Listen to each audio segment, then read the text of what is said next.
Kalau kalian ngerasa win rate kalian nggak naik-naik dan kalian nggak tahu kenapa, tenang aja teman-teman, dalam video 10 menit ke depan gue akan kasih tahu solusinya ke kalian semua.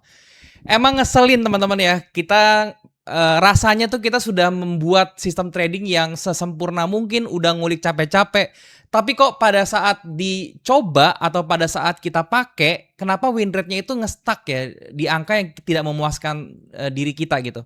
Nah dulu gue juga sama problemnya teman-teman ya, gue juga pernah merasakan hal itu. Gue sudah menggunakan nih ya sistem trading yang wah udah paten banget lah gitu ya. Tapi gue dapat win rate-nya tuh cuman angkanya tuh di 50%-an doang atau di situ-situ doang gitu ya. Dan itu membuat gue frustasi kadang-kadang. Nah sebetulnya teman-teman hal ini bisa kejadian kenapa setelah gue pelajari karena timingnya ya dan juga momentum entry kita itu bermasalah ya. Dan di video kali ini gue akan kasih tahu kalian cukup dua bentuk pola aja teman-teman yang bisa naikin win rate kalian secara signifikan ya. So pastiin kalian nonton video ini sampai habis, oke? Langsung saja seperti biasa gue akan jelasinnya di sebelah sini teman-teman ya. Pertama ya, gue jelasin dulu teman-teman ya, maksudnya tuh dua pola. Kenapa harus menggunakan dua pola ya? Karena kan gini loh, market itu kan dinamis ya. Kadang-kadang itu marketnya itu bergerak itu lagi impulsif banget, lagi volatile banget ya. Sehingga kita seringnya itu menggunakan trading yang pakai breakout kayak gitu kan. Kenapa? Karena kita pengen ngikutin tren, nggak mau ketinggalan momen dan kita pengen tahu atau masuk ngikutin arus ketika sudah oke atau sudah confirm bahwa volumenya tuh ada sehingga kita menggunakan breakout. Nah, kedua yang lebih sering gue pakai karena kita lagi pengen ngincer risk reward yang bagus. Kadang-kadang kita juga entry-nya itu tidak menggunakan breakout tapi kita menggunakan retracement ya. Kita tunggu sampai harganya retrace dulu baru kita bisa mencari setup di situ. Oleh karena itu karena ada dua kondisi seperti itu teman-teman ya, makanya gua kasih kalian dua pola nih. Gua akan bahas dua pola ini untuk bisa naikin win rate. Yang pertama itu ketika kita menggunakan breakout di fase-fase market yang sangat-sangat volatile, di market yang sangat-sangat impulsif gitu ya, atau yang sangat-sangat trending. Yang kedua, kita menggunakan retracement trading ketika marketnya lagi volatile kayak gitu, oke? Nah, yang pertama teman-teman, gue bahas dulu yang menggunakan retracement atau yang ketika marketnya nih lagi volatile, trennya juga lagi koreksi gitu ya, belum ada di badan tren seperti itu ya. Dan kita menggunakan retracement trading tentunya ya. Yang kalian harus cari teman-teman ya, pertama ini di time frame entry kalian manapun ya, terserah. Kalau misalnya kalian entry-nya itu biasanya di M15 ya pakai M15 yang kayak di contoh gue kasih di sini. Kalau kalian biasa bang, gue biasa entry di M30. Ya udah kalian switch ya pakai terapkan cara gue ini di M30 gitu. Jadi tergantung kalian entry di time frame berapa. Kalau gue pribadi, gue menggunakan time frame M15 teman-teman ya. Ini kenapa? Karena ini yang paling cocok buat gue aja sebetulnya. Bukan yang paling keren atau yang paling optimal gitu. Enggak, karena tiap orang beda-beda ya. Di M15 yang pertama kali kalian harus perhatikan itu adalah tentu trennya ya. Kalian lihat secara garis besar aja contohnya. Nah misalnya di gold ini ya teman-teman ya. Ini kita lihat trennya lagi naik seperti itu. Kita bahasnya dari sini aja ya. Ini trennya lagi naik. Nih gue kasih contoh, nanti gue kasih ilustrasi juga kalau misalnya di market sekarang gitu ya. Karena ini kan gue bikin videonya hari Minggu ya, marketnya lagi nggak jalan gitu ya. Oke, misal gue contoh di bagian sini ya. Misalnya di contoh di bagian sini nih gue misalnya di sini belum ada lah di sini ya. Oops, sorry. Oke, nggak usah pakai replay ya. Oke. Misalnya gue ambil di sini contohnya teman-teman ya. Nah, kita lihat ya di sebelah sini itu kan trennya lagi masih fokus naik ya, masih fokus naik. Kemudian ya yang perlu kita perhatiin misalnya oke, tentunya kalau misalnya kayak begini gue mau entry pada saat retracement dan gue mau mencari misalnya di sini alasannya oke, di sini ada order block, kemudian di sini juga ada blocker di sini harga bertumpuk ya, bisa gue taruh di sini areanya ya. Dan ketika harga masuk di sebelah sini gitu ya, kita mau siap-siap entry, oke?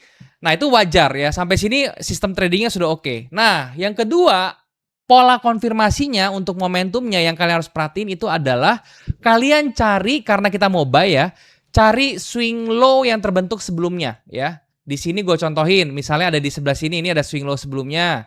Ya, yang sebelah sini yang minor nih, ini yang minor ya. Nah, sedangkan yang major itu yang ini gitu ya, seret gitu. Nah, itu yang kedua ya, langkah kedua.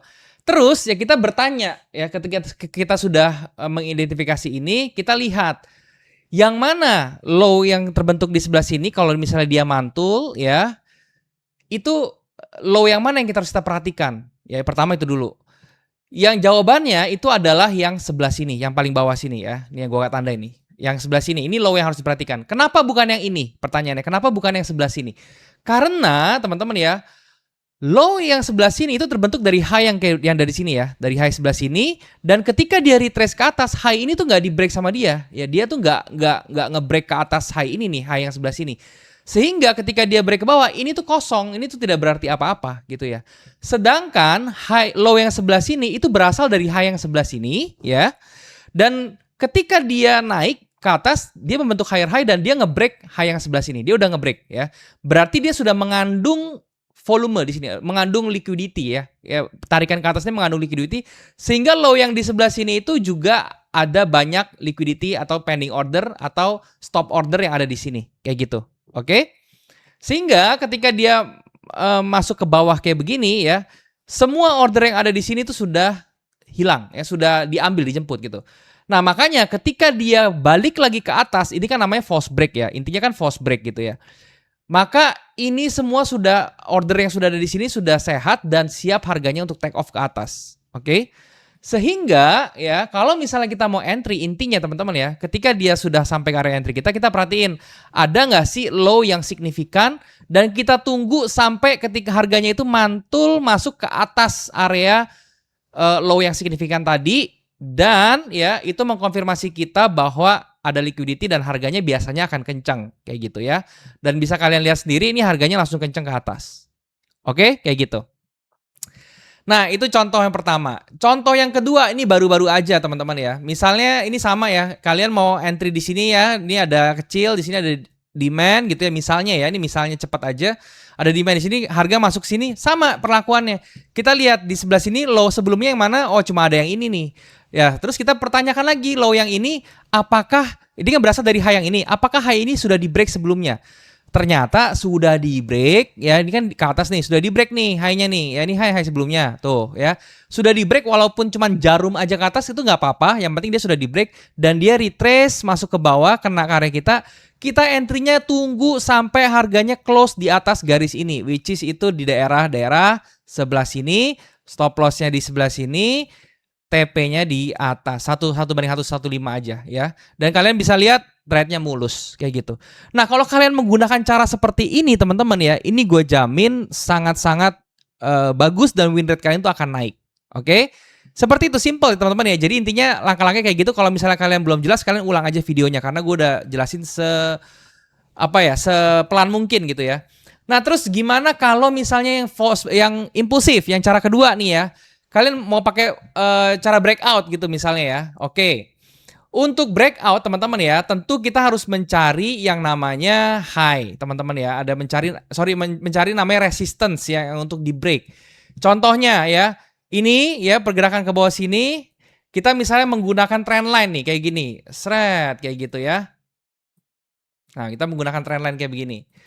Kalau misalnya menggunakan trendline untuk breakout, caranya gampang banget. Kalian tinggal ke indikator, terus kalian klik volume aja, teman-teman ya. Kalian ke volume sebelah sini, ya. Nah, terus lihat pada saat breakout ini ada volume nggak yang naik gitu. Ternyata kalau di sini belum ada nih, volume malah turun. Kita nggak boleh entry, teman-teman. Kita nggak boleh entry, tapi bukan berarti kita langsung tinggalin. Kita diemin aja sampai ada candle yang volumenya tuh gede ternyata. Ternyata retracement di sini belum, di sini masih volumenya masih turun. Nah, di sini teman-teman ya, di sini tuh volumenya mulai naik. Ya, di sini volumenya mulai naik. Kalian baru boleh mulai untuk waspada di sini dan kalian ikutin terus. Ternyata volume maksimalnya di sini, ya.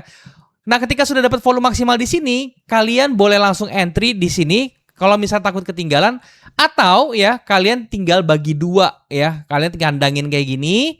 Terus kalian bagi dua range levelnya di sebelah sini. Nah, ini akan menjadi area entry yang sangat-sangat bagus tahanan ya. Dan risk reward ratio juga bagus. Kenapa? Karena stop loss kalian kan otomatis di bawah sini, tidak terlalu jauh kayak gitu. Ya.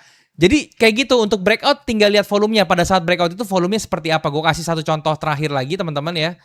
Misalnya nah ini ya, misalnya bearish nih ya, di sebelah sini ini ada sebuah sub low ya yang bisa jadi mini support lah kayak gitu, atau yang di bawah sini nih. Ya, ini low. Terus bisa jadi mini support. Nah ini kan ada breakout nih ke bawah nih. Breakout ke bawah, kalian lihat volumenya pada saat breakout naik nggak? Oh ternyata volumenya naik pada saat breakout. Dan ini bisa digunakan sebagai konfirmasi bahwa entry kalian tuh akan aman untuk breakout ya. Jadi kalau kalian menggunakan dua cara ini aja teman-teman, win rate kalian itu bisa naik secara signifikan ya. Gua kasih tahu teman-teman ya, bisa naik secara signifikan. Oke, bukan naik biasa aja tapi signifikan, oke? Ini juga pakai breakout bisa ya kalian. Ini ada minor support, minor resistance, terus ini ada breakout. Kalian lihat volumenya naik nggak? Oh ternyata volumenya turun masih belum boleh. Berarti kalau intinya walaupun di harga tetap naik ya, tapi kalau misalnya volumenya ternyata turun, kalian jangan entry di sini ya. Kenapa? Karena sesuai sistem, oke? Kalian boleh entry di mana ketika volumenya naik. Nah di sini. Ini kan volumenya turun, ini masih turun, yang dari sebelumnya turun, ini juga next candle-nya turun. Candle berikutnya hijau udah mulai naik, candle keduanya hijau dan dia naik ya. Dan di sini kalian boleh konfirmasi dan kalian boleh entry-nya di sini justru ya. Stop loss-nya tetap di sini 1/115. Walaupun kita ketinggalan beberapa pips teman-teman ya, atau kita tuh nggak dapat perfect entry yang benar-benar di bawah sini, at least ini akan cara menjadi lebih aman supaya kalian tahu ya bahwa harga ini sudah confirm jalan dan itu kan tujuan kita untuk naikin win rate ya, supaya win rate kalian juga naiknya aman kayak gitu. Oke, jadi caranya seperti itu aja. Kalian bisa backtest teman-teman ya. Kalau misalnya di MetaTrader bisa nggak bang? Bisa, MetaTrader juga bisa ya, kalau kalian pakai MetaTrader bisa tentunya. Oke. Dan kalau misalnya kalian pengen trading forex tapi belum punya broker, kalian boleh cek deh yang namanya Elevate ya teman-teman ya. Linknya udah gue kasih deskripsi di bawah, kalian cek aja sendiri. Kalau mau deposit dan sudah daftar, kalian bisa pakai kode promo buat dapat bonus deposit. Dan juga jangan lupa untuk download aplikasinya di App Store maupun Play Store, karena di situ fitur-fiturnya lengkap banget buat kita para trader retail ya, buat bantuin kita banget. Oke. Cek aja. Dan ya nanti minggu depan mungkin gue akan bahas tentang indikator yang bener-bener gue pakai banget untuk scalpingan ya. Jadi kalau misalnya kalian pengen tahu, kalian ketik aja di komen di bawah indikator, oke? So pastiin kalian bisa share video ini ke teman-teman kalian yang membutuhkan, dan I'll see you on the next video. Bye bye, thank you.